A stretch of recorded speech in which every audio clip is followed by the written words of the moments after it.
guys, since I just got back from vacation and I didn't have anything planned to record this coming Wednesday and I already missed stacking the shelves, I thought it would be fun maybe to just go through what I read while I was on vacation. So we did do a vacation over spring break, and I know some people probably think that's irresponsible or whatever. We have been being very, very conservative throughout the pandemic, and so we finally decided that we needed to go somewhere. My family was just kind of going crazy and needed a break. So we did go ahead and spend a week out in Great Smoky Mountain National Park. We drove out there and rented a house in a chalet resort area. There were a bunch of little individual houses. It was an absolutely amazing house, super comfortable, beautiful view. The only thing I didn't like was the drive up there. It's definitely way up on the mountain, and the road was well maintained and beautiful views, but it is a very windy 2-lane road that terrified me.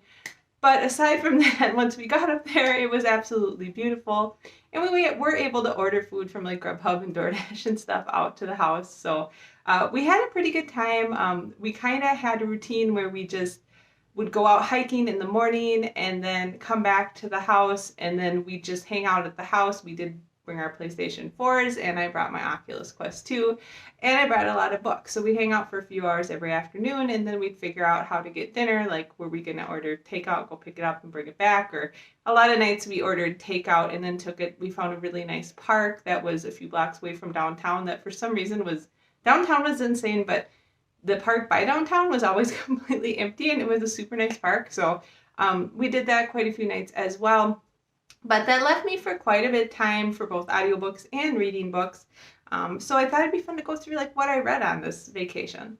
So first of all, I was in the middle of reading a book when we left, an ebook that I borrowed from the library, and that was Fable by Adrienne Young. And I love this book. I had a very small amount of it left when we left for vacation, and it was just such a good fantasy adventure with amazing characters and pirates and buried treasure. And it was just kind of these really fun adventure fantasies. The description was really neat. The characters were a lot of fun. I just loved it. It was so much fun. And I did enjoy her Sky in the Deep duology as well, but I thought this was so much better. I ended up giving it 5 stars, and I really, really loved it. And yeah, the review for that should be posting soon on my blog if it hasn't already. All right. I was in the middle of reading an audiobook on my own when we left as well. And the one I was in the middle of reading, and I still am in the middle of reading, is After Alice Fell by Kim Taylor Blakemore. Excuse me. I don't know if I'm about halfway through this, and that's where I was just from driving to work before we left on vacation. And I don't know if I'm going to keep reading it because it's just kind of boring. I thought it would be interesting because I'm always fascinated about these books about the asylums and stuff that young women got put in kind of back in the late 1800s. And I believe this is late 1800s, and it's set in the US, and it's about a girl who finds out that her sister has jumped off the roof of the asylum and killed herself. But as things go on, she finds out that she doesn't really think her sister jumped off the roof. She thinks she was murdered. And it's just moving really slow. So I'm kind of on the fence. I'll probably listen to it a little bit more the next time I drive to work and just see if I want to keep listening to it, but it's just been kind of boring. So, all right. Another audiobook that I was actually in the middle of listening to with my family when we left, and we ended up finishing in the first few hours of our drive because it was 16 hours each way, was Pandora's Lab by Paul A. Offit, MD. This is a series of 7 stories about really awesome adventures in science that went really wrong. So, for example, I think they start out with opium, and they go through the history of that and how it did really good things for pain management, but then it also started this huge drug industry that has never gone away, and it kind of led to all the other drugs. They also talk about insecticides in here and unsaturated fats or something like that. It was really interesting. The only thing we found about this book is this was a fun one to listen to with my family when we listened to a story or a part of a story. It wasn't as fun when we listened to 4 of them in a row. Everybody was getting a little bit bored. So I don't know. It was neat, but it was neat in small sections. All right, then I'll just kind of summarize the rest of the audiobooks we did. So I did get the sixth book in the Murderbot Diaries for review, Fugitive Telemetry. And I thought it would be fun to have my family listen to the first 5 on audiobook when we drove out. The first 4 of them are novellas, so they're only 3 to 4 hours long. And then the 5th one is a full 12-hour audiobook. So we did that. So we listened to first, second, third, and part of the 4th book on the way down after we finished Pandora's Lab. And everybody really liked it. I think my husband enjoyed it a lot more than my son. My son started getting a little bored with all the politics and the complications of some of the space travel stuff. And then we listened to the 5th book on the way back. So yeah, so I re-listened to the whole Murderbot Diaries, and that's great because I need to read Fugitive Telemetry. It's going to be the next book I start reading, and it was great to be able to have some sort of, refresher on all that. All right, so the next book I read when I got out there, right after I finished Fabled, I started reading The Land of Big Numbers by T-Ping Chin, and this was really good. I really like this, and this is a little bit different from anything I normally read, and I got it through Amazon Vine, but it is a collection of short stories, mostly set in China. Some are set in the U.S. from people who have immigrated from China or have family in China, and they're just really interesting. They give kind of an interesting, and I love learning about China because it's just a really interesting place. And they give interesting insight into the country and its priorities and culture. But there's also some stories that have a little bit of magical realism in them. There's a story about a fruit that when people eat it, everybody loves everything. But then things happen and kind of go wrong. Anyways, so it was just really good, and it was really easy to read on vacation because it's just these little short stories, and they were really well done. And I just love the storytelling. I love good storytelling, and I love some irony in my stories, and some of the magical realism was really good. So really enjoyed this, and I would highly recommend it if you are at all into short stories and China and kind of ironic stories with maybe a little magical realism in there. These were really good, and I'm giving this 5 stars as well because it was really, really good. All right, then right after I finished The Land of Big Numbers, I went into one that I had bought for Kindle not that long ago, but I've been meaning to read for a long time, and that's A Study in Scarlet by Arthur Conan Doyle. This is the first Sherlock Holmes book where you get introduced to Dr. Watson, Sherlock Holmes. I also love this as well. I was actually surprised at how well this story has aged. It's very funny, it's very ironic, it's very clever. I like that they're after the whole murder figured out, they go through a whole story of the secondary characters to explain what happened, and how Sherlock figured everything out. It was just really well done. It was really clever. I really liked Dr. Watson. I really liked Sherlock Holmes. And I've never read an original Sherlock Holmes. I've read tellings, but I love this. This is another one I became 5 stars, and I will be continuing to read the Sherlock Holmes series because I thought it was amazing. It was just so entertaining and so easy and fun to read. And yeah, I did not expect to like it that much. I thought it was going to be oh, that feels a little dated, but it's kind of interesting, but I ended up loving it. So very excited that I read that. All right. So I as you can tell, I read a lot of fun books. I brought books I thought I was going to like because I don't like to bring books I don't like on vacation. So the next one is one I borrowed from Kindle Unlimited that I read, and that is Suddenly Psychic by Elizabeth Hunter, and this is the first book in the Glimmer Lake trilogy, and it sounds like each of these books follows a different one of the female characters.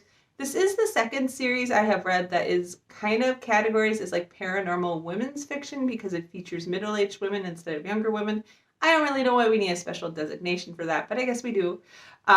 So this is a paranormal book that features 3 women who get in a really bad car accident, and then when they are rescued, the car goes into a lake, and when they're rescued, they basically find out they have different types of psychic powers, and they end up using these powers to figure out kind of the main woman in the story, her family's history. Some weird things are happening with ghosts and stuff, and they need to figure it out. I like this a lot. I ended up giving it 4 stars, and it will be, I think the review will probably actually go up next week. But it was really good. It was nice to read again about a character that's a little bit older. They have kids going in high school and in college, and they are full families, so it's not like one of those urban fantasy paranormal books where the woman's like all on her own trying to kill herself and doing all these crazy things. She's got a family, she's got a daughter, she's got a loving husband. Her and her husband have been a little bit distanced because they're very busy. And the book is just about her kind of sorting out her family's past and kind of her and her husband just finding a new balance with their kids out of the house and all of the stuff. Or she's got one boy in college and one girl that's going to be going to college in a year or two. So probably a little bit older than me, basis wise, but I mean just stuff like I was doing a lot of hiking and I have a lot of problems with one of my knees that I am working on some stuff to strengthen the muscles in the right place to alleviate that pain, but the process has been long and like she's got knee pain and like we were laughing because her husband is a programmer, which my husband is a programmer. So there's a lot to relate to, and it was just nice to see characters that are in nice relationships and have nice families and are going through kind of these weird, fantastical things, but are doing it in a way where they're very supportive of each other and loving of each other. She's got two best friends as well that have a maybe less balanced life than she does, that she goes through all these adventures with. So just very fun. Lots of friendship, lots of family, lots of weird ghost stuff. Some parts of it are super creepy, and a good mystery. And I really enjoyed it. And I plan on continuing the series. And I got this through Kindle Unlimited. It does look like each book features one of the three women. So we read about one woman. This one, next two will feature her two friends. But yeah, I liked it a lot. And I don't think you necessarily need to be an older woman to like it. I think if you are just interested in ghosts and mysteries and kind of enjoy sometimes seeing characters that have nice, stable family lives, that you might enjoy it. All right, so that was the last book I read on the trip. And then I did start one of my most anticipated books of the entire year while I was on the trip, and I'm in the middle of reading that now. And that is A Master of Jen by P.J. Lee Clark. This is the third book. Yeah, I think it's the third, because it was A Dead Jen in Cairo, The Haunting of Trankar, one something, and then A Master of Jen. This is the first full-length book in the Fatma series, and I'm loving it so far. I'm going to take my time reading it because I don't want it to be over. I love this steampunky Cairo world where Cairo is like way advanced than anywhere else in the world, and I love the adventure and the mystery. And this starts out with a very interesting event that happens where a lot of people are killed, and Fatma gets assigned to take care of it. And just, she's a very interesting character, and Clark does an amazing job making very complex, strong female characters, and just the world building is fantastic and the description and stuff. So I'm going to be taking my time going through this and really enjoying it. So yeah, I think I did give quite a few 5-star reviews, but it was quite a variety of books that I ended up reading on vacation. And I honestly did this because I'm not getting out crates anymore, and I don't really have a lot of time to plan anything. So I thought maybe people would enjoy seeing what I read on vacation. I don't know. Aside from that, I am mostly happy we went on vacation. I do think we would have had a little bit more fun had there not been a pandemic going on. We have been being very careful. So we actually packed and brought all of our breakfast and lunch with us so that we would only have to figure out how to get dinner every day. And it worked out fine. Like, we ordered pizza one night, we ordered DoorDash one night, and a couple nights we did take out and went and sat in the park and ate it. We did have a little bit of trouble with weather. It was pretty stormy a lot of the time we were out there. And I don't know, it was fine. We always found like a few hours each day to go out and hike or something. But, like, they were under high wind warning the last few days, so they closed the Newfound Gap, so you can really go over the mountains because the wind gusts were up 70 miles per hour. And in our house, like, we were up on the side of the mountain, and it got pretty windy. We had to move the chairs, like, back against the deck railings because they were blowing all over the deck. And we were like, oh, I hope the house stays standing. But aside from that, like, the Great Smoky Mountain National Park, I will say I liked it. I like all national parks pretty much. But I didn't feel like it had that really unique thing that a lot of parks do. Like, Yellowstone is incredibly unique because of, the geysers, and Death Valley is incredibly unique. And the Grand Canyon is like a one-in-a-lifetime kind of thing, right? And this whole park, like, we were kind of joking, it was nice, So like everything was nice. Like a lot of the trails were somewhat paved and they were very wide. Um, there wasn't a lot of trails that were super risky or tough. And again, we were keeping it to around 5 miles a hike because I am having a lot of trouble with my knee. And that was about, I could do 5 to 7 miles and then my knee would start swelling up and I needed to rest it. So, whatever, it was all taped up and stuff and we were doing what we could. But, and like all the waterfalls we saw, like we do a lot of hiking on the North Shore of Minnesota. And so we have like Gooseberry and Two Step Falls and Devil's Falls and all these falls that are fairly big waterfalls in Minnesota, which I know sounds crazy, but if you go up the North Shore, there are some fairly big waterfalls up there. So all the falls, we did a lot of hikes to waterfalls, and they were all okay. You know, they just weren't any waterfalls that were super impressive. They were all kind of smaller, and they were all nice. The whole park was nice, you know, and the way our house was, you could actually see the fog rolling through the mountains, and I think that was maybe the most entertaining thing, was seeing kind of like all the fog in the mountains. And we were watching one night, it kind of rolled over Gatlinburg and then came over the mountains in the woods and kind of came over to our deck. And so some of that was nice. It was all nice. Like the hikes were nice. The forest was nice. Everybody, always, when we're hiking, people are amazing. So it was some of the hikes got a little bit busy. So people were mostly wearing their masks on the hike and everybody's super polite. Like if it's a smaller trail, people always step off to the side so you can go by, and never any problem with that. I think hikers and cyclists are some of the most polite people I've ever dealt with in my life. And I used to do a lot more cycling than I do now, but they're always both very polite and very helpful and very much with giving people their space and stuff and picking up after themselves and all that. So, you know, in general, it was a nice vacation. It was nice to go do something, and I think everybody appreciated it. I think everyone in my family is super sad to go back to work and school. My son does start school full-time tomorrow, and they are not going to be doing social distancing. So they're just gonna be wearing masks, and I think they're supposed to do a 3 foot social distance, but they can't do that in a lot of the classrooms at full capacity. So I'm not sure how that's gonna work out.